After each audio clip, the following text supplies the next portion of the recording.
ॐ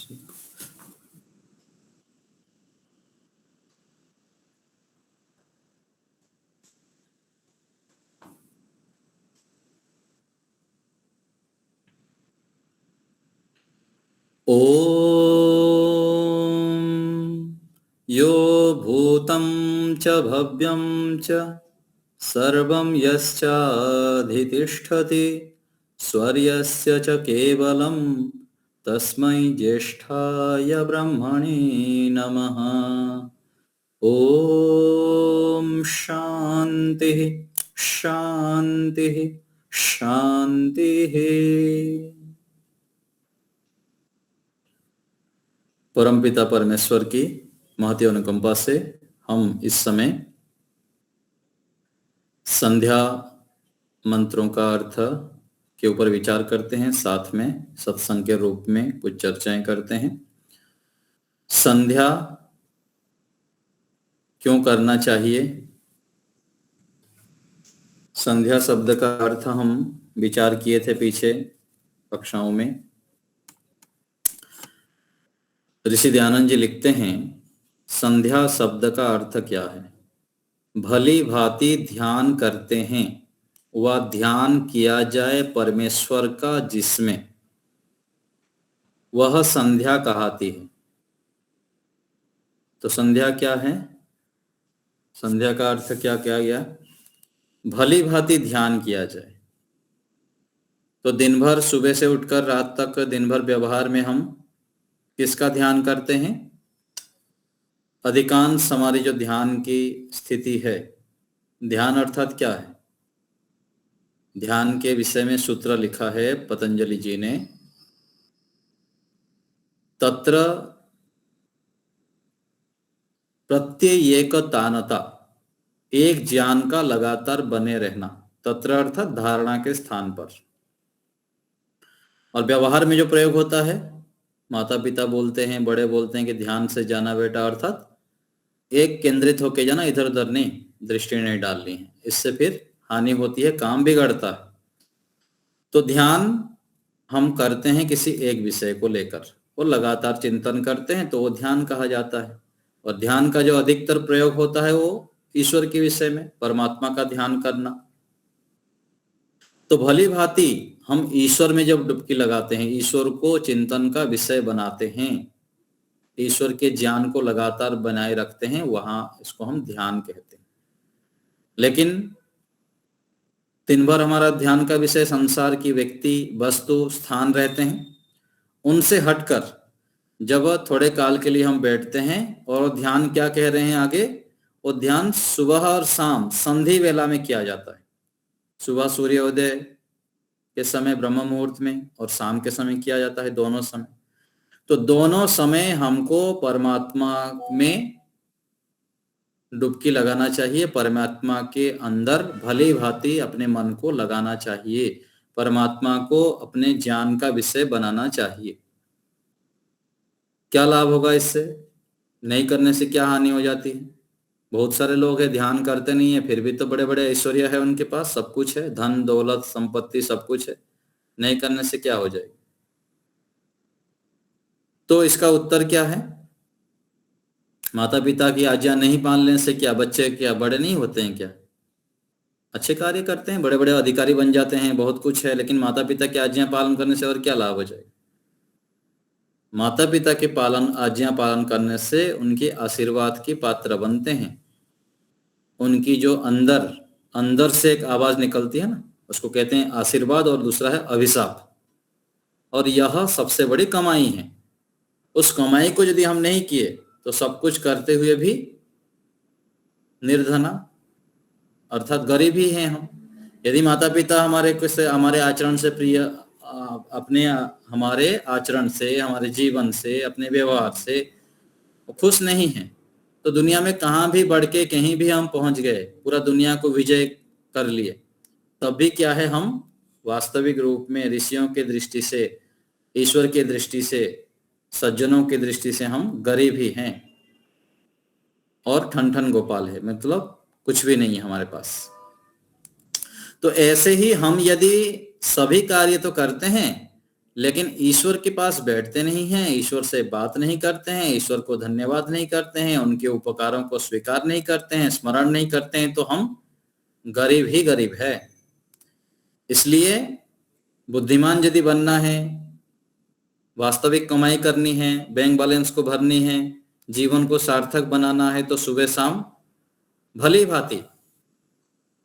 भांति अर्थात परमात्मा से कटके सांसारिक व्यवहार, संबंध और जितने भी क्रियाकलाप है उन सबको एक तरफ रखते हुए भली भांति परमात्मा के अंदर अपने मन को लगाना है, परमात्मा को विषय बनाना है। तो यह दोनों समय करना है, सुबह और शाम। कभी विपरीत परिस्थिति हो गया, नहीं कर पाए, तो रात्रि को सोने से पहले तो कर सकते हैं। सब कुछ हो सकता है, यदि महत्व समझ में आ जाए ना, सब गौण हो जाएगा। हमको महत्व पता नहीं है, हमारे बुद्धि में बैठ नहीं पाती है, इसलिए हम काम चलाओ कर देते हैं, कभी ध्यान कर दिए, कभी नहीं किए, अथवा संसार से जो बड़े बड़े थपेड़ा लगता है ना, पिटाई, तब फिर अकल जब ठिकाना आ जाता है और तो रास्ता दिखता ही नहीं। जिनको हम समर्पित होते हैं, बेटा है, पति है, पत्नी है और सांसारिक मित्र साथी है, अपने जो भी अलग अलग प्रकार से हमको सहायता करते हैं, उन सब से जो भयंकर दुख मिलता है, कष्ट मिलता है, बाधाएं मिलती हैं, उसके बाद भगवान याद आते हैं।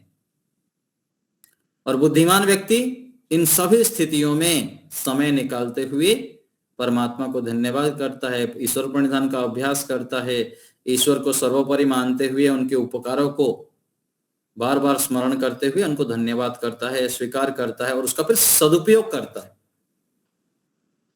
और ये कब होगा? जब हम सुबह शाम थोड़े थोड़े समय निकालेंगे तब।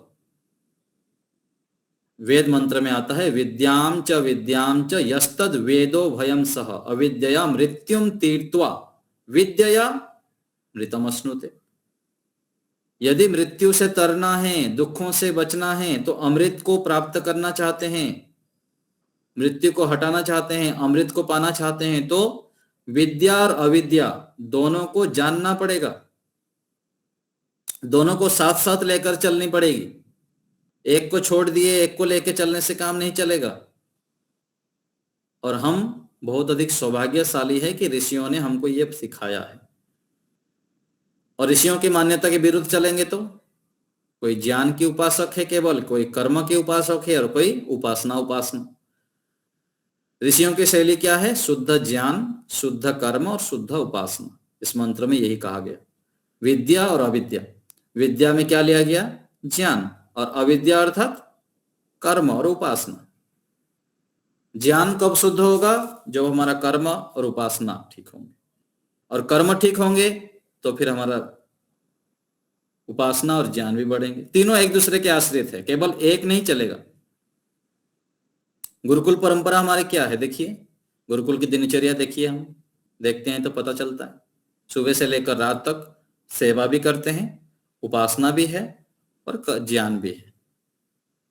और आज देखिए स्कूल कॉलेजों की पढ़ाई और हमारी दिनचर्या देखिए, केवल कर्म ही कर्म रहेगा। और किसी को देखेंगे तो कोई केवल बैठा ही है, जप कर रहा है, बैठ के ध्यान कर रहा है आंख बंद करके, और कोई है केवल अष्टाध्यायी से लेकर सभी चीज पढ़ते ही रहते हैं। अथवा यदि आप बाह्य जगत में देखेंगे तो केवल डिग्रियां सुबह से लेकर शाम तक। बच्चों की कक्षा बोलेंगे, बच्चों को थोड़ा धार्मिक शिक्षा दीजिए, नहीं अभी तो परीक्षा का समय है, चलो पिला दो सब घुटा के, केवल शास्त्र को ही पिला दो। अरे पाठ पढ़ना जितना आवश्यक है, संस्कार भी उतनी आवश्यक है। यदि ध्यान में थोड़ी देर बैठेंगे 5-10 मिनट परीक्षा में अच्छे होंगे। और मान लीजिए पाठ है, केवल घर में बोलेंगे, केवल पाठ में कमरे में बैठा रहे, तो माता जी कोई अतिथि आ गए, थोड़ा पानी पिला देने से क्या हो जाएगा? घर में माता जी है, थोड़ी सी सहायता भी नहीं करनी है, बर्तन भी धोने नहीं है, ये सब करेंगे तो क्या है, बुद्धि परमात्मा देख के लगे कि हाँ ये कर्म भी ठीक कर रहा है।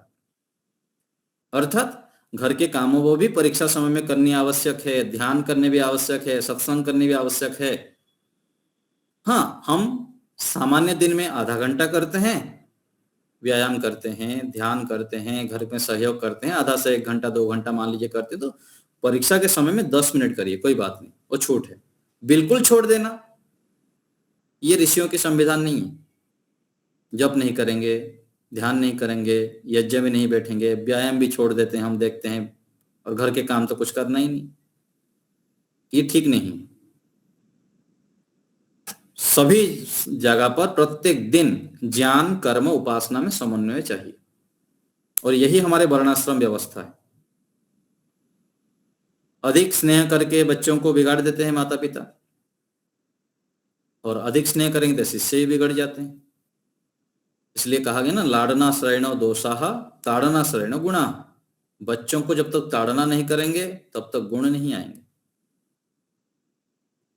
तो इस रूप में हमको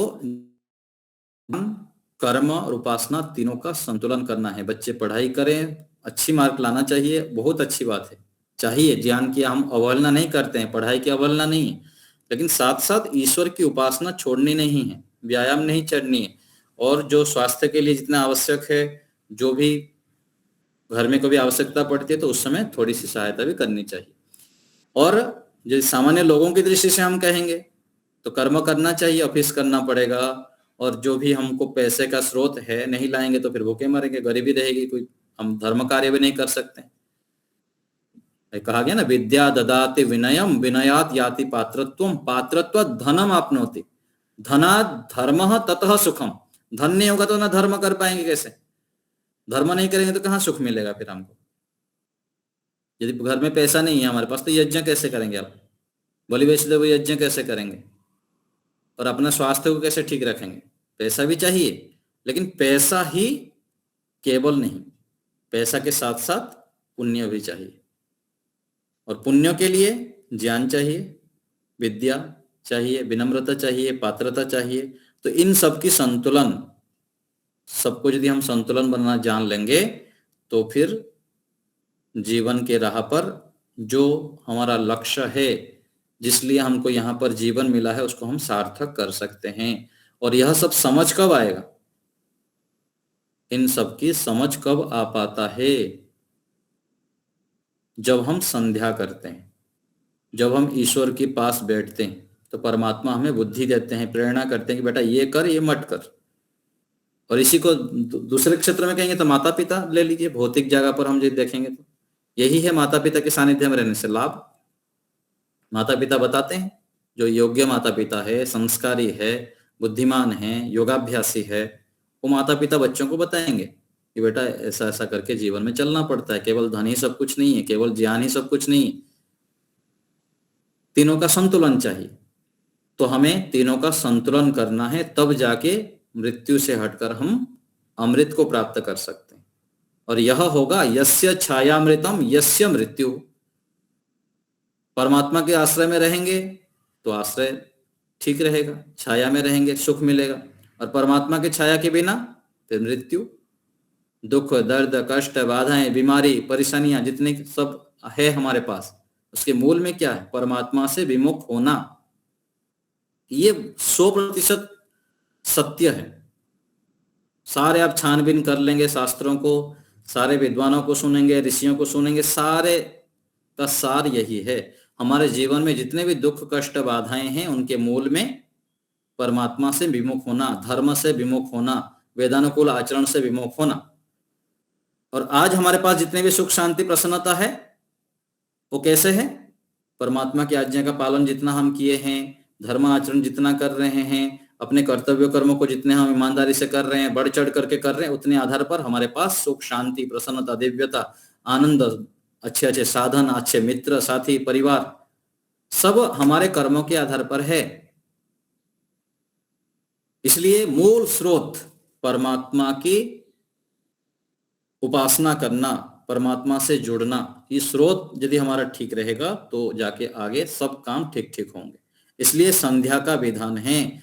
तो संध्या हम करें, भली भांति ध्यान करें ईश्वर की, मन लगाए ईश्वर में, 5 मिनट के लिए भी हो, 2 मिनट के लिए भी, 1 मिनट के लिए भी हो, 1 मिनट के लिए आंख बंद करके बैठिए, प्रभु आपने ही मुझे सब कुछ दिया है, आपका ही है, मैं तो दास हूं, मैं तो सेवक हूं, मैं तो किराए घर में हूं, ये शरीर मन बुद्धि आदि सभी साधन आपका ही है, मैं आपका मानकर चल सकूं ऐसी मुझे बुद्धि दीजिए, मेरी राह को ऐसे चलाइए कि मैं आपको ही सर्वोपरि मानूं, आपको मैं भूल कर ना चलो।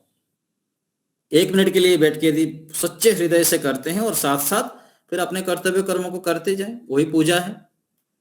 परमात्मा से जुड़कर, परमात्मा की उपस्थिति में परमात्मा को सर्वोपरि मानकर जब हम प्रत्येक कार्यक्रम करते हैं, झाड़ू लगाने से लेकर बर्तन धोना, बच्चों का पालन करना, वह फिर पूजा हो जाती है, साधन रूप में प्रयोग हो जाता है। हम मोक्ष की ओर लगातार बढ़ रहे हैं इसमें, लेकिन वो दृष्टि केवल है, भाव ही है हमारा। जैसे भाव का है ना, सकाम और निष्काम। सकाम कर्म और निष्काम कर्म में कोई ऐसे पैमाना नहीं कि ये कर्म है सकाम है, ये कर्म है निष्काम है, कोई ऐसे निश्चित चीज नहीं है। वही काम सकाम हो जाता है, वही काम निष्काम हो जाता है। यदि हम इस संसार के पदार्थों की इच्छा रखते हुए, साधनों की कोई सुख सुविधाओं को इच्छा रखते हुए काम करते हैं, झाड़ू लगाने कार्य करेंगे, तो वही सकाम बन जाता है। और उसी काम को यदि हम आज्ञा मानकर करते हैं, परमात्मा की आज्ञा है, करना है, प्रभु इसके बदले मुझको आपकी और मुझको बढ़ना है, भावना बना देते हैं, तो वही कार्य निष्काम बन जाता है और वही व्यक्ति आगे चलकर बहुत महान बन जाता है। अर्थात महान बनना अर्थात महान सुख साधन से जुड़ जाता है। एक गुरुकुल में, खानपुर गुरुकुल, हरियाणा में खानपुर है, वहां एक सेवक हैं, सालों से वहां काम करते हैं। हम जब गुरुजी से पढ़ते थे, स्वामी रामदेव जी के जो गुरुजी आचार्य प्रद्युम्न जी खानपुर गुरुकुल के हैं, तो उनके विषय में बताते थे। और अभी भी शायद वो है, थोड़े दिन पहले कोई एक आचार्य जी बता रहे थे उनके विषय में। वो इतने सेवा भावी है, केवल काम ही करना सुबह से लेकर शाम, तो बिल्कुल निश्चिंत होकर, ना कोई लेना किसी से देना, ना कुछ, कोई कुछ होता रहे, अपना वो सेवा में लगे रहते हैं। ना राग, ना द्वेष, ना इधर के ना उधर के, कुछ भी नहीं, बस सेवा कार्य करना। तो ये क्या होता है बताइए? ना पैसे की इच्छा, ना कोई प्रतिष्ठा की इच्छा, ना कोई लोकेशन, ना वित्तेषण, ना पुत्रेषण, बस अपनी सेवा कार्य में लगे रहते हैं। ऐसे बहुत सारे मिल जाएंगे हमको। ऐसे व्यक्ति फिर आगे चलकर भगवान की व्यवस्था से कितने उत्तम योनि में जन्म होंगे। अर्थात उत्तम योनि मतलब मनुष्य योनि में भी अच्छे माता पिता मिलेंगे। अभी तो गुरुकुल में है ही हो, ब्रह्मचर्यों के बीच में है, अच्छे सात्विक खाना खा रहे हैं, गायों की सेवा कर रहे हैं। अगले जीवन में बड़े बड़े विद्वान बनेंगे, ज्ञानी बनेंगे, बहुत आगे मनुष्य जीवन में श्रेष्ठ स्थान पर जन्म होंगे। तो हमें इस रूप में अपना मूल्यांकन करना चाहिए और अपनी स्थिति देखनी चाहिए कि हम ईश्वर से कितना जुड़ते हैं। सुबह शाम ध्यान करते हैं, नहीं करते हैं, ईश्वर में डुबकी लगाना है, नहीं लगाना है, लगाने से क्या लाभ है, ये विचार करेंगे तो फिर धीरे धीरे उसमें निखार कर सकते हैं। तो हमें ईश्वर में डुबकी लगाना है, और ईश्वर में डुबकी लगाना ही ध्यान है, संध्या कहलाती है, उपासना हम कहते हैं दूसरे शब्द में। ध्यान कहिए, संध्या कहिए, उपासना कहिए, केवल पर्यायवाची शब्द है। तो संध्या कहते हैं तो संधि वेला में करते हैं सुबह शाम, इसलिए संध्या कह देते हैं।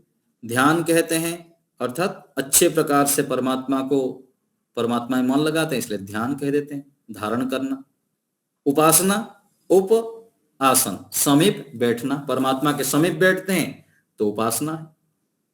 तो विशेष रूप से वहां पर बैठते हैं समीप, इसलिए उपासना हम केवल सुबह शाम करते हैं। और दिन भर यदि परमात्मा से जुड़ के किए तो हमारी उपासना की स्थिति बन जाएगी। दिन भर हम उपासना से जुड़े रहे। एक गुरुकुल में कोई बताए कि कोई विद्वान आए बाहर से, पूछे कि आप उपासना कितने देर तक करते हैं? बोले हम तो आधा घंटा करते हैं, केवल बस आधा घंटा ही करते हैं, और बाकी समय फिर अपना काम करते हैं। तो बोले ऐसा नहीं है, 18 घंटा भी आप उपासना कर सकते हैं, सुबह से लेकर शाम तक। यदि परमात्मा की उपस्थिति में, परमात्मा मेरे पास हैं, ईश्वर के दिया हुआ सभी साधनों से मैं कर्म कर रहा हूं, ये भावना केवल मन में रखते हुए कार्य करने लग गए तो दिन भर उपासना हमारा चलती रहेगी। लेकिन इसका मतलब नहीं कि सुबह शाम आंख बंद करके बैठे ना। वो ऐसे भी कुछ लोग बोलते हैं मैं तो केवल ईश्वर में ही डूबा रहता हूँ, ऐसे नहीं सोचनी है। डूबा रहना वो काम चलाओ चलता है। वास्तविक रूप में जो उसका निरीक्षण करेंगे ना सूक्ष्मता से, थोड़ी देर रहता है, फिर कुछ काल के लिए गायब हो जाता है, फिर हम इधर उधर का सोचने लग जाते हैं, बच्चों के विषय में, संसार के विषय में, इस रूप में। हाँ, अभ्यास जितना हम करते जाते हैं उतना हम अधिक से अधिक ईश्वर को स्मरण रख पाते हैं। और जितना हम दिन भर व्यवहार में उपासना ठीक रखेंगे, ईश्वर के समीप जुड़े रहेंगे, ईश्वर प्रणिधान को अधिक से अधिक करेंगे, उस समय हम गहराई से ईश्वर से जुड़ सकते हैं, ईश्वर से प्राप्त कर सकते हैं ज्ञान विज्ञान। जैसे माता पिता की अनुकूल रहते हैं तो उनसे हम विशेष ज्ञान विज्ञान प्राप्त करते हैं, उनके संपत्ति को भी हमारे लिए नाम कर देते हैं माता पिता। और अंदर से जो पहले बताया ना, आशीर्वाद और अभिशाप, बाहर से अभिनय रूप में हो जाना अलग बात है, उनके अंदर से क्या निकलता है। एक संप्रदाय वाले है ना, आप लोग कभी सुने होंगे, उन लोग क्या करते हैं, वही काम करते, केवल दुआएं, कैसे दुआएं मिले, कैसे कैसे काम करें कि दूसरे से हमको अच्छा, लोगों से आशीर्वाद मिले। और ये वास्तविकता है। ऋषि मुनियों को देखेंगे, महापुरुषों को देखेंगे, उन लोग यही कार्य करते रहे। जितना हो सके अपने को तपाना, अपने लिए कम से कम साधन प्रयोग करना, मैं क्या कर सकता हूं परिवार के लिए, समाज के लिए, राष्ट्र के लिए, विश्व के लिए, उसके लिए बढ़ चढ़ करके जब हम कार्य करते हैं, किसी के जीवन में कुछ योगदान कर देते हैं ना, उसके अंदर से निकलता है क्या, इनके कारण तो मेरा जीवन बदल गया, कितने अच्छे व्यक्ति, भगवान इनको बहुत आयु दे। हम ऐसे करते हैं ना, हमारे अंदर से भी ऐसे ही निकलता है। जो समाज में अच्छे अच्छे कार्य करते हैं उनके लिए हम यही तो करते हैं कि प्रभु मेरे आयु उनको लग जाए, ऐसे हम बोलते हैं इतने सारे महापुरुषों के लिए, और जो देश समाज राष्ट्र के लिए बड़े स्तर पर कार्य करते हैं।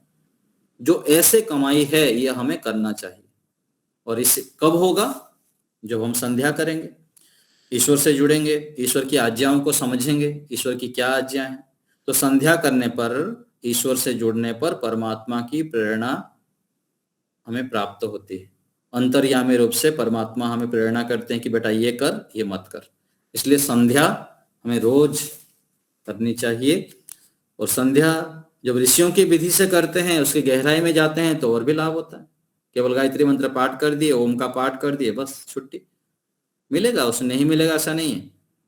और यदि हम वैदिक विधि से करेंगे, एक एक मंत्र, ये जो वैदिक संध्या प्रकरण है ना, गहराई से पढ़ना, उसकी सूक्ष्मता से समझना, क्यों आचमन लिखा गया, उसके बाद क्यों वाक वाक कहा गया है, बल बल मांगा गया, फिर पवित्रता के लिए कैसे प्रार्थना की गई, फिर हम आगे प्राणायाम मंत्र में ओम भूः ओम भुवः जो प्रार्थना करते हैं, वो क्या करना चाहते हैं उसमें, परमात्मा इतना महान है, व्यक्ति बिल्कुल स्थिर हो जाता है।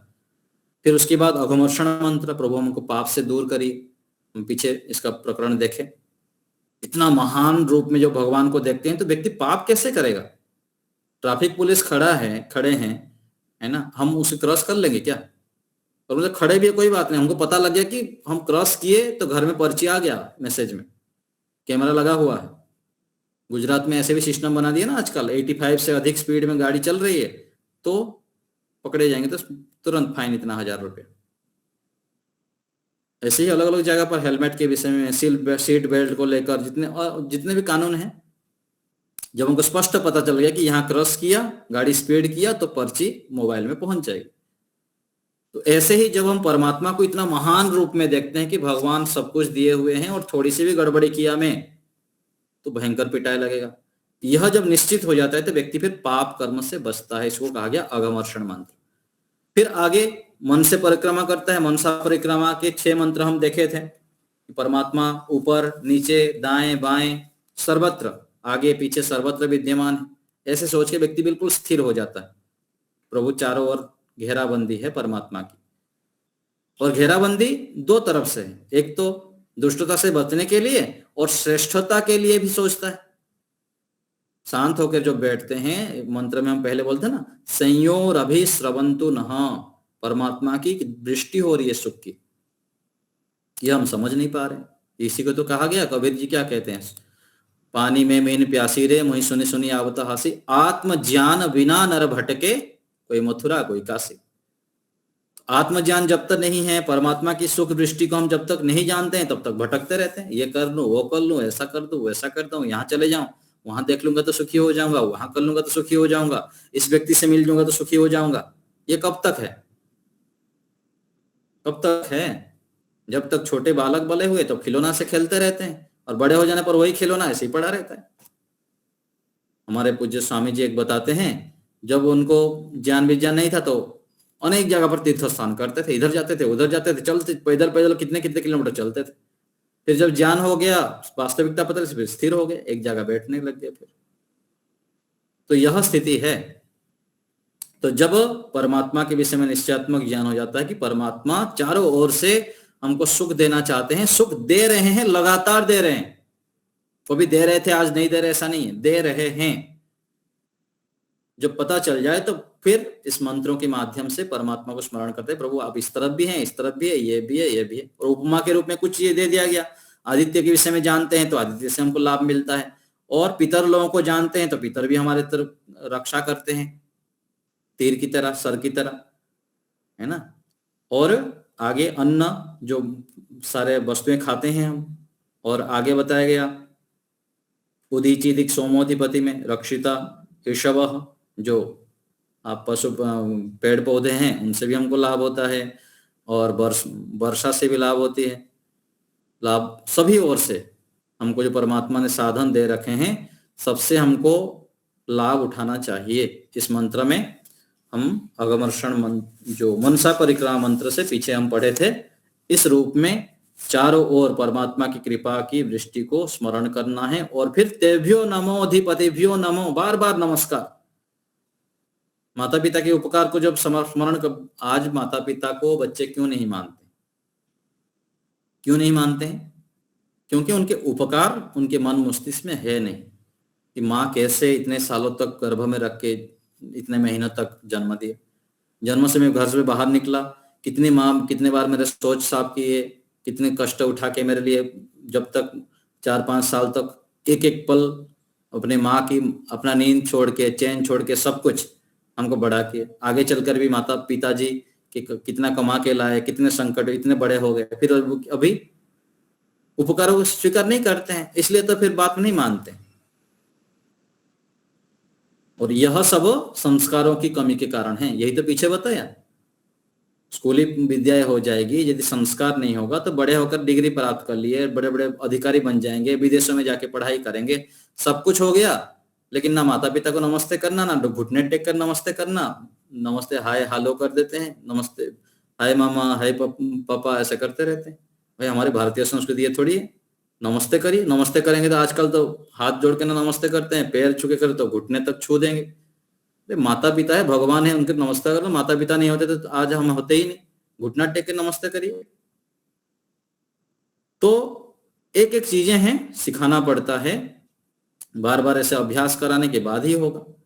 तो हमें बच्चों को इस रूप में शिक्षा देनी चाहिए जितना हो सके। उससे पहले हम अपने आप को इतना मजबूत करें कि उन लोग हमारे सामने बोल ही ना पाए, हमको अनुशासन में रखने की उनका हिम्मत ही ना हो। इतना हम आध्यात्मिक रूप में मजबूत बन जाएं, अलग अलग रूप में अपने व्यवहार कुशलताओं को सीखें, समझें कैसे करने से हम अपने आप को और भी मजबूत कर सकते हैं। आध्यात्मिक बल भी होना चाहिए और लौकिक व्यवहार की शिक्षाएं भी होनी चाहिए। केवल आध्यात्मिकता होने से भी काम नहीं चलता है, लौकिक व्यवहार में भी हमको उनके साथ दोष बताना है, लेकिन उससे पहले 5 गुण बताना है, फिर दोष बताना है। ये सब सिखाते हैं गुरुजन हमको। किसी के भी हम दोष बताते हैं, उनको सुधार की दृष्टि से बोलते हैं, तो उससे पहले 5 बार 50 बार उनके गुण बताएं, उनके अनुकूल बने, उनके सामने अपने आचरण को श्रेष्ठ करके दिखाएं, उसके बाद उनके दोष बताए, देखिए कैसे दोष नहीं छोड़ेंगे। प्रेम से बताना है, और देश काल परिस्थिति देख के भी उनके दोष बताना है बच्चों को। तो ये सब हमें सीखना चाहिए। तो संध्या मंत्रों का प्रकरण हम देख रहे हैं। मनसा परिक्रमा हो गया, 6 मंत्रों से हम ईश्वर की स्तुति प्रार्थना करते हुए ईश्वर के उपकारों को स्वीकार किए। तेभ्यो नमो अधिपतिभ्यो नमो 6 बार बोलते हैं, बार बार नमस्कार करते हैं भगवान को। नमस्कार करना का मतलब क्या है? उनके उपकारों को स्वीकार करना, कृतज्ञ होना। माता पिता को नमस्कार करना मतलब केवल ऊपर ऊपर से नमस्ते कर देना नहीं, मन में भी रखना है। गुरुजनों को नमस्ते करना मतलब गुरुजनों को केवल नमस्ते नमस्ते ऊपर ऊपर से नहीं, तो फॉर्मेलिटी कर देना कि चलो नमस्ते कर दिए। उनके उपकारों को और उनके गुणों को स्वीकार करना, उसके अनुसार अपने आप को ढालना, ये वास्तविक नमस्कार है। तो भगवान को भी नमस्कार हम करते हैं तो उनकी आज्ञाओं को जानना भी पड़ेगा, ईश्वर हमसे क्या चाहते हैं। इतने हम मेहनत करते हैं फिर भी दुखी रहते हैं, ऐसे बोलते हैं ना धार्मिक लोग, जो ध्यान उपासना करने वाले हैं, अच्छे व्यक्ति, यही तो कहते हैं हम ध्यान करते हैं, यज्ञ करते हैं, अच्छे कार्य करते हैं, फिर भी क्यों दुखी हुए हम क्यों दुखी हुए हैं? तो पता चलता है कि बहुत सारे जगह पर हम ईश्वर के कानून को जानते नहीं। जितना जानते हैं उतना तो कर ही रहे हैं, लेकिन जो जान नहीं रहे हैं वो कर रहे हैं, तो उसका भी तो दंड तो मिलेगा। उसके लिए भी हमें भगवान के पास बैठना पड़ेगा, गुरुजनों के सानिध्य में जानी पड़ेगी, शास्त्रों को पढ़ना पड़ेगा, तब हमें अधिक समझ बढ़ेगा। फिर हम छोड़ेंगे जहां जहां निषेध है। विधि और निषेध दो काम हैं। वेदों के माध्यम से हमको दो संदेश दिया गया है, ये करना है, ये नहीं करना है। जो जो कार्य करने के लिए कहा गया उसको बढ़ाते जाएंगे तो सुख आता जाएगा, जो जो छोड़ने के लिए बताया गया वो छोड़ते जाएंगे तो दुख हटता जाएगा। और ये होगा ईश्वर के सानिध्य से, विद्वानों के सानिध्य से, शास्त्रों को पढ़ने पर। और संध्या में जब हम बैठते हैं ईश्वर के पास तो ईश्वरी कृपा से और भी हमें तीव्रता से आगे बढ़ने के लिए प्रेरणा ईश्वर की ओर से प्राप्त होती है। तो उपास्थान मंत्र, उपास्थान अर्थात यहां पर विशेष रूप से परमात्मा की स्तुति और प्रार्थना किया जाता है। तो यहां लिखे हैं भाषार्थ में, अब उपस्थान के मंत्रों का अर्थ करते हैं जिनसे परमेश्वर की स्तुति और प्रार्थना की जाती है। स्तुति प्रार्थना तो इस मंत्र में कहा गया, उद्वयम तमसस् परिस्वः पश्यन्त उत्तरम देवम देवत्रा सूर्यमगन्म ज्योतिरुत्तमम। तो इसकी भावार्थ में हमको जब गुरुकुल में पढ़ते थे, हमारे पूज्य स्वामी जी बताते थे, ऋषि दयानंद जी लिखे हैं इसमें, वो बार बार हमारे सामने इस मंत्रों के अर्थ बताते थे तो हमारे को याद है। तो इसका भाव में जो अर्थ लिखे हैं ना ऋषि दयानंद जी एक जगह पर, यहाँ उसमें अर्थ नहीं है इस वेद में, उसमें कहा गया है कि परमात्मा आप बहुत अधिक सुख देने वाले हैं और हमें सुख दीजिए। एक तो देने वाले हैं और दीजिए, दो चीजें हो गया। तो ऐसी प्रार्थना करनी चाहिए। तो इसमें कहा गया है, हे परमेश्वर आप अंधकार से परे हैं, प्रकाश स्वरूप हैं। परमात्मा कैसे हैं? अंधकार से दूर। अंधकार अर्थात अज्ञान, और प्रकाश अर्थात सुख। शास्त्र की भाषा में अंधकार और प्रकाश इसमें कहते हैं, और भौतिक दृष्टि से हम अंधकार अर्थात पूरा घनघोर अंधकार को कहते हैं, प्रकाश अर्थात प्रकाशित हो जाना। तो वैदिक ग्रंथ में जब हम प्रकाश कहते हैं तो अनेक जगह पर इसको समझना होता है ज्ञान। तो परमात्मा ज्ञान के भंडार हैं और अंधकार से, अज्ञान से परे हैं। वेद मंत्र में कहा गया रसो वै स्वः, परमात्मा रस से परिपूर्ण है। उसमें कहा गया, और एक मंत्र में अथर्वद के मंत्र में आता है, उसमें क्या गया, न ऊनम, परमात्मा में कोई कमी नहीं है। रसेन तृप्तः न कुतश्च नूनः, कोई भी कमी नहीं है, मतलब बिल्कुल भी अंधकार नहीं है, अज्ञान नहीं है परमात्मा के अंदर। तो ऐसे परमात्मा है और प्रलय के पीछे सदा विद्यमान, सृष्टि में भी है और पीछे भी है, सर्वत्र विद्यमान है। और देवों में भी देव है, प्रकाश करने वालों में प्रकाशक। देव किसे कहते हैं? जितने भी सुख देने वाले पदार्थ हैं, दिव्य पदार्थ हैं, उनको देव कहते हैं। मन इंद्रियों से लेकर, शरीर से लेकर, और जितने विद्वान हैं, ज्ञानी हैं, जितने श्रेष्ठ पदार्थ हैं जिनके माध्यम से हमें सुख मिलता है, उनको देव कहते हैं। और देवों के भी देव अर्थात माता पिता से लेकर जितने पदार्थ से हमको सुख मिलता है, उन सबको बनाने वाले, उन सबका आदि स्रोत परमात्मा होने से परमात्मा देवों के भी देव है, महादेव है। और उस महादेव को जोड़ के यहाँ पर अलग प्रकार से कल्पना कर दी। वास्तविकता तो क्या है? जो ईश्वर है, सर्वत्र विद्यमान है, वही सबसे बड़ा देव है और वही महादेव है। लेकिन पौराणिक कथा, काल्पनिक वर्णन, इन सब के आधार पर व्यक्ति उलझा हुआ है, उसी में फंस जाता है, उसी को ही लेकर चलता है, और उसमें भी चल के क्या करेगा? उनके दुर्गुणों को ग्रहण करता है। आजकल के जो महादेव जी हैं, उनको भोले बाबा भांग पीते थे तो भांग पीने लग जाएगा। वो कितने तपस्या किए थे वो देखेगा नहीं, उनके अंदर कितने दिव्यताएं हैं, कितने बड़े योगी थे वो देखेंगे नहीं। और कोई गलत चीजों को फैला दिया पुराणों के आधार पर, उनको भांग पीना था तो अपने भांग को बढ़ाने के लिए वहां पर उनके साथ जोड़ दी। ऐसे ही अपने दुष्टता को फैलाना था तो कृष्ण जी के साथ जोड़ दिए। क्या क्या सब बिना बुद्धि के काम करते हैं। थोड़े से भी अकल किसी का हो जाए ना, धर्म कार्य करें, अच्छे विद्वानों का संग करें, तो उसको समझ में आएगा कि क्या चल रहा है संसार में। अधर्म कार्य करेंगे, परोपकार नहीं करेंगे, योग के अंगों का अनुष्ठान नहीं करेंगे, ब्रह्मचर्य का पालन नहीं करेंगे, पवित्र आचरण नहीं रहेगा, तो बुद्धि में प्रकाश नहीं आता है, सत्य समझ में नहीं आता है। कई जन्म ऐसे ही भटकता रहता है व्यक्ति। इसलिए कहा गया ना, अंधन तमः प्रविशन्ति ये संभूति विपासते। केवल जो संसार की उपासना करेंगे अंधकार में फंसते ही जाएंगे, फंसते ही जाएंगे। तो हम भी जहां जहां हमको लगता है कि हम ऐसे अंधकार में, उनसे हमको हटना पड़ेगा। और जितना हम हटेंगे, प्रकाश विद्वानों का संग करेंगे, ऋषियों का संग करेंगे, श्रेष्ठ महापुरुषों की आज्ञा के अनुसार चलते रहेंगे, फिर हमको आगे चलकर ऐसे पता चलते कि अरे कितने बड़े सौभाग्यशाली हूं मैं, जो मुझको सत्य समझ में आया, वास्तविक ईश्वर समझ में आया, मैं ईश्वर का ध्यान कर पाता हूं, ईश्वर के ज्ञान बल आनंद से जुड़ पा रहा हूं। यही तो हमें ऋषि लोग प्राप्त कराना चाहते हैं। ऋषियों का, महापुरुषों का मुख्य उद्देश्य क्या है कि हमें सत्य से जोड़ दें, परमात्मा से जोड़ दें, परमात्मा के दिव्य आनंद में हम डुबकी लगाएं। जैसे संसार में हम लड्डू खाते हैं, मिठाई खाते हैं, अच्छे अच्छे धन संपत्ति, पद प्रतिष्ठा, मोबाइल, गाड़ी आदि से हमको सुख मिलता है, मिलता तो है ना, पक्का मिलता है। कितना मिलता है? साथ साथ 4 दुख मिलता है, वो हम देखते नहीं, मिलता है। लेकिन इन सबसे लाखों करोड़ों गुना जो अधिक सुख का स्रोत है, वह परमात्मा के सानिध्य में, उनके आश्रय में, उनके समीपता से प्राप्त होता है। सुख हमें, आनंद मिलता है, शांति मिलती है। तो कब होगा? जब हम परमात्मा को देवों का देव मानेंगे, प्रकाश करने वालों में भी प्रकाशक रूप में स्वीकार करते हैं।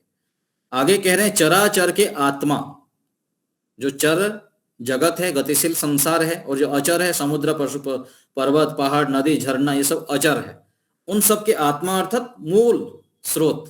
जैसे आत्मा शरीर में है तो शरीर है, आत्मा निकल गई तो जला देते हैं, फूंक देते हैं। ऐसे ही परमात्मा यदि ना रहे तो ना हमारा अस्तित्व है, ना संसार का अस्तित्व है। तो जितने भी चर अजर संसार है, उन सब के मूल परमात्मा है।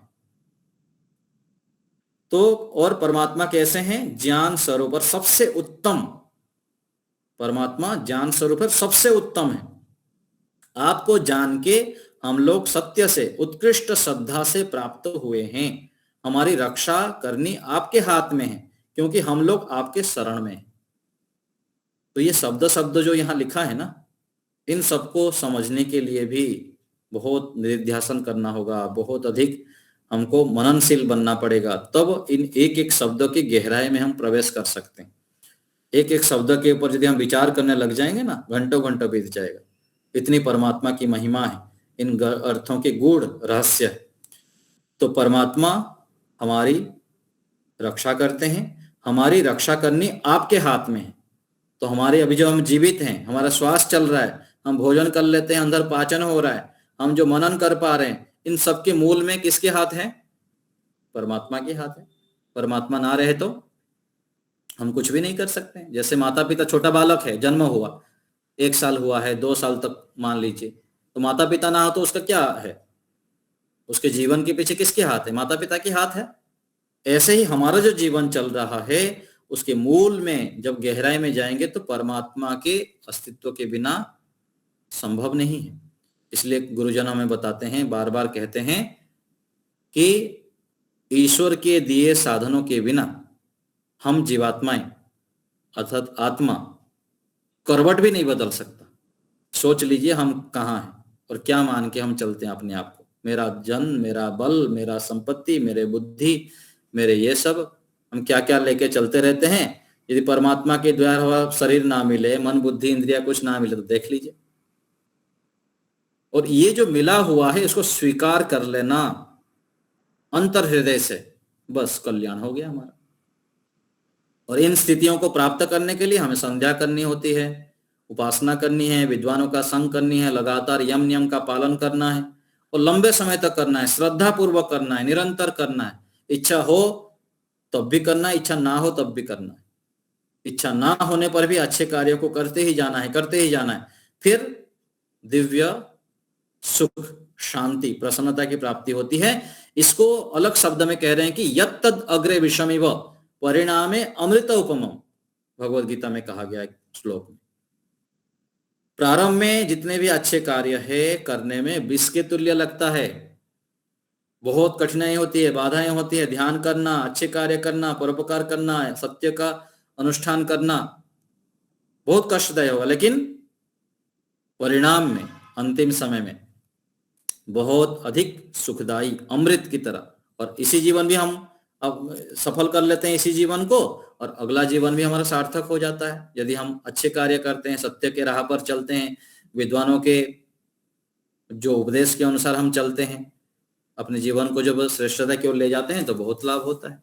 तो इस मंत्र में, इस रूप में बहुत अच्छा संदेश है। परमात्मा से प्रार्थना किया गया है कि हमें अंधकार से दूर कीजिए, आप देवों के भी देव हैं, आप सबसे उत्तम हैं, आपको जान के हम जीवन को सार्थक कर सकते हैं। आपके हाथ में ही हमारा जीवन है, आप ही हमारी रक्षा कर रहे हैं और हम लोग आपके शरण में हैं, आप ही सर्वोपरि हैं। यह भावना हमारा दृढ़ हो जाए कि प्रभु आप ही सर्वोपरि हैं और आपके कारण ही मैं हूं। जो भी मेरे पास, जो भी आज है, सब कुछ आपकी कृपा से है, मैं तो निमित्त मात्र हूं। और इसी को हमें अभ्यास करना है।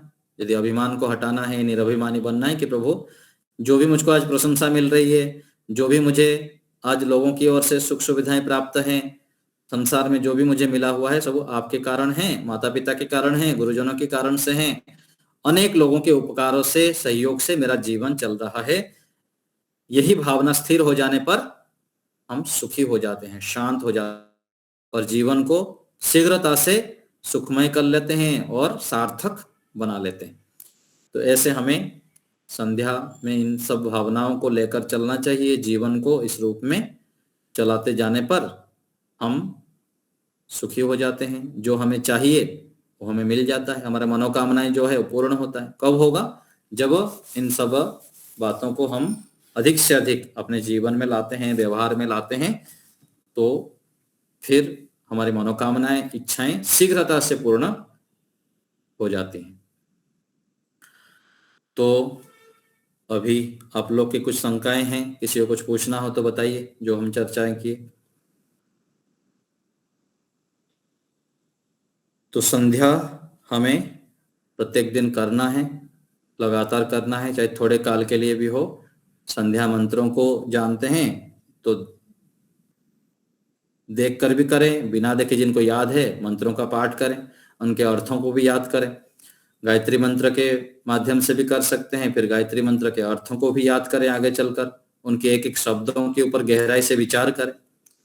तो जैसे संध्या अभी हम कर रहे हैं इन मंत्रों से, 10 जितने भी मंत्र हैं 20 के आसपास, फिर उसमें एक मंत्र लेके उसके ऊपर विचार करें। एक मंत्र को कुछ दिन किए, फिर वाक मंत्रों को, वाक जो दिया गया है उसको लेकर विचार करें कि बलवान करना है तो क्या कहना चाह रहे हैं, बलवान कैसे होता है।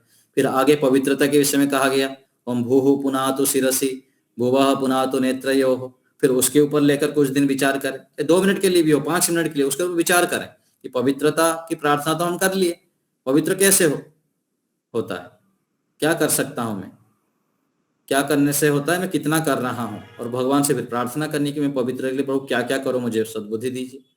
फिर ऐसे ही आचमन मंत्र है और मनसा का मंत्र है, अगमर्षण मंत्र है, एक एक को लेकर हम कुछ कुछ दिनों तक करते हैं तो सारा फिर भाव रूप में हमारे मन मस्तिष्क में बैठ जाता है। फिर संध्या मंत्रों के पाठ आप करते जाएंगे और भाव भी साथ साथ फिर जुड़ता जाता है। जैसे कोई मंत्र गायत्री मंत्र बोल रहा है, ओम भूर्भुवः स्वः तत्सवितुर्वरेण्यं भर्गो देवस्य धीमहि धियो यो नः प्रचोदयात्, मंत्र केवल शब्द बोल दिया, फिर अर्थ याद हो गया एक एक करके। फिर एक मंत्र ओम को ले लिए कि ओम अर्थात सर्वरक्षक परमात्मा, तो उसके ऊपर विचार करेंगे सर्वरक्षक क्यों कहा गया, कैसे परमात्मा हमें रक्षा कर रहे हैं, इसके ऊपर फिर थोड़ी देर के लिए बैठ के विचार करना एक दिन। फिर भूः जीवन के आधार, प्राणों से भी प्रिय, तो जीवन के आधार कैसे हैं परमात्मा, प्राणों से भी प्रिय क्यों है, इसके ऊपर विचार किए। तो एक एक पद को लेकर जब हम कुछ कुछ दिनों तक विचार करते हैं तो ओम भूर्भुवः स्वः बोलते समय ऐसे ही परमात्मा के एक एक गुण भाव रूप में भी आ जाएगा और फिर अधिक लाभ होता है। केवल मंत्र बोलना, अर्थ विचार करके साथ में जोड़ देना, फिर भाव गहराई में जाके जब हम करते हैं तो उसमें उसी समय में उसी साधन के माध्यम से हम अधिक प्राप्त कर लेते हैं। तो ऐसे हमें मंत्रों के माध्यम से लाभ उठाना चाहिए। किसी को कुछ पूछना नहीं है आज? सुनीता जी बताइए। नमस्ते आचार्य जी, नमस्ते। मैं वीडियो देख के कर सकती हूँ संध्या? हाँ हाँ, क्यों नहीं, बिल्कुल। वीडियो देखिए, ऑडियो सुनिए, मंत्र पढ़ के किसी माध्यम से करना शुरू करिए। बस थोड़ा थोड़ा ही मंत्र से को लेकर कर सकते हैं, आज थोड़ा फिर उस हाँ हाँ, कल थोड़ा। बिल्कुल बिल्कुल। थोड़ा करेंगे तो भगवान और भी सहायता करेंगे। जैसे बच्चा है, थोड़ा चलने लगता है तो माता पिता हर हाथ पकड़ लेते हैं, फिर अच्छे से बेटा चलने लग जाता है। संसार में जो जो घटनाएं हैं वही भगवान के साथ लागू होता है। इच्छा किए तो भगवान फिर रास्ता दिखा देंगे। एक दिन आपको सारा मंत्र याद हो जाएंगे, अर्थ भी फिर धीरे धीरे याद होने लग जाएगा। ऐसे चलता रहे।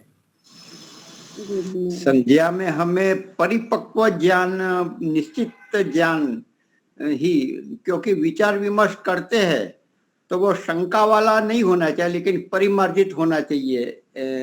ये ठीक है? हाँ हाँ, बिल्कुल। नहीं, वो इतना शुरुआत आप करेंगे ना, शुरुआत करते जाएंगे तो धीरे धीरे धीरे धीरे मुझको और भी अच्छे से करना है, और भी अच्छे से करना है, यह इच्छा रखते हुए हम जब आगे बढ़ेंगे तो परिमार्जित फिर होता रहेगा धीरे धीरे। पहले गायत्री मंत्र से कर रहा है, कोई ओम से कर रहा है, फिर वैदिक संध्या के विषय हमको पता चला, वैदिक संध्या मंत्रों का कई दिन तक पाठ चला, 2-3 महीने 6 महीने तक। फिर उसको लगे कि ऋषियों ने क्यों बनाए हैं ऐसे, उससे और क्या हम लाभ उठा सकते हैं। फिर उसको अर्थ के ऊपर विचार करता है वो ना, फिर अर्थों को और भी गहराई में जाता है। ऐसे करते हुए आगे केवल मुझको बढ़ना है, इस भावना को यदि रखते हैं तो परिमार्जित फिर आगे आगे आगे आगे ईश्वर की कृपा से और अपने पुरुषार्थ के माध्यम से परिमार्जित होता जाएगा, और जितना परिमार्जित होगा उतना हमको लाभ मिलेगा।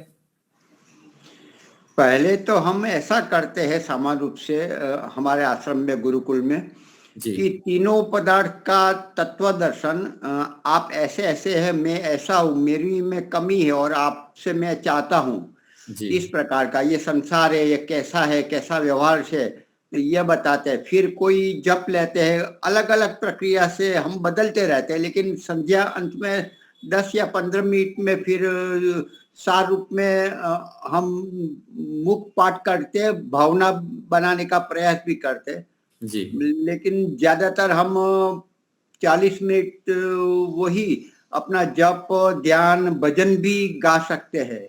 हाँ, अपनी अपनी जैसे रुचि है, किसी भी रूप में हो, इन साधनों के माध्यम से बस मुझको आगे बढ़ना है, अधिक से अधिक ईश्वर से जुड़ना है, और ईश्वर में अत्यधिक श्रद्धा को उत्पन्न करनी है। यह भावना रखते हुए बढ़ते जाएंगे तो साधन तो हमें अच्छे अच्छे और भी मिलते जाएंगे, और उन्हीं साधनों से भी हम बहुत अच्छी लाभ ले सकते हैं। तो अपना समय कितना हम करते हैं उसके आधार पर आगे बढ़ना चाहिए। 1 घंटा करते हैं तो 15 मिनट ईश्वर जी प्रकृति का चिंतन करते हैं, फिर 15 मिनट के आसपास गायत्री मंत्र का अथवा ओम का जप करते हैं, फिर संध्या मंत्रों के पाठ करने के बाद फिर एक किसी संध्या मंत्रों के अर्थ के भाव को लेकर फिर हम विचार करते हैं। ऐसे हम कितना समय लगा रहे हैं उसके आधार पर फिर आगे आगे साधनों का चयन करते हैं। ठीक है। नमस्ते आचार्य जी। 4 आचार इसको एक बार समझा दीजिए। हाँ जी। 4 आचार जो आप बता रहे थे, समझ में हमें नहीं आया। 4 आचार किसे कहते हैं? फिर से बताइए क्या कह रहे हैं? चर और अचर की बात कर रहे हैं ये। चर अर्थात गतिशील, जितने भी गतिशील संसार में दिख रहे हैं ना, हम जितने आत्माएं हैं, जितने आत्माएं वो तो गति करते हैं। जड़ पदार्थ जो है वो तो अचर है, गतिशील नहीं है। तो जितने भी गतिशील पदार्थ हैं उनके भी स्वामी परमात्मा हैं, और जितने भी अगतिशील हैं, पृथ्वी, जल, अग्नि, वायु, आकाश से लेकर पृथ्वी, पहाड़, नदी, झरना, इन सभी जो संसार के अगतिशील जड़ पदार्थ हैं उन सबके स्वामी भी परमात्मा ही हैं। चर अर्थात गतिशील, अचर अर्थात जो जड़ है, स्थिर है। जी धन्यवाद। खूब खूब धन्यवाद। 5 बज गए हैं तो हम अपने प्रयागराज से तो वो अपने शांति पाठ जय घोष करवाइए। जी शंकर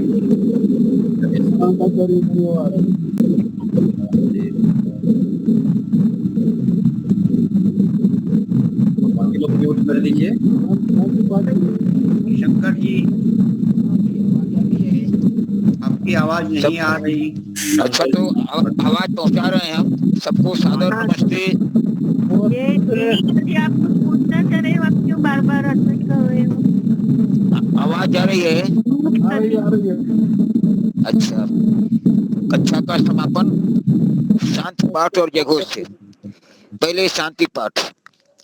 ओम द्यौ शांति अंतरिक्षम शांति पृथ्वी शांतिरापः शांतिरोषधयः शांतिर वनस्पतयः शांतिर्विश्वे देवा शांतिर्ब्रह्म शांतिः सर्वं शांतिः शांतिरेव शांतिः सामा शांतिरेधि।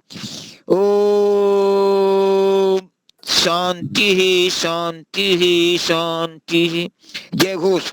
जो बोले सो अभय। मर्यादा पुरुषोत्तम भगवान रामचंद्र की, योगीराज भगवान कृष्णचंद्र की, व्याकरण सूर्य गुरु गिरिजानंद की, युग प्रवर्तक महर्षि दयानंद सरस्वती की, स्वामी श्रद्धानंद की, भारत माता की,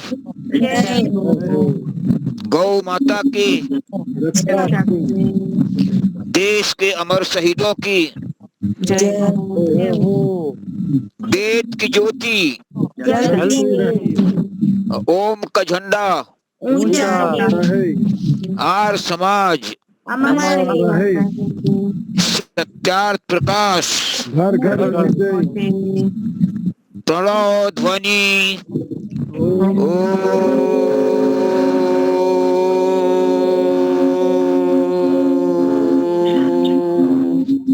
वैदिक अभिवादन सबको सादर नमस्ते। सर्वेभ्यो नमः। सोमवार को हम पुनः मिलते हैं ऑनलाइन। रविवार के सिवा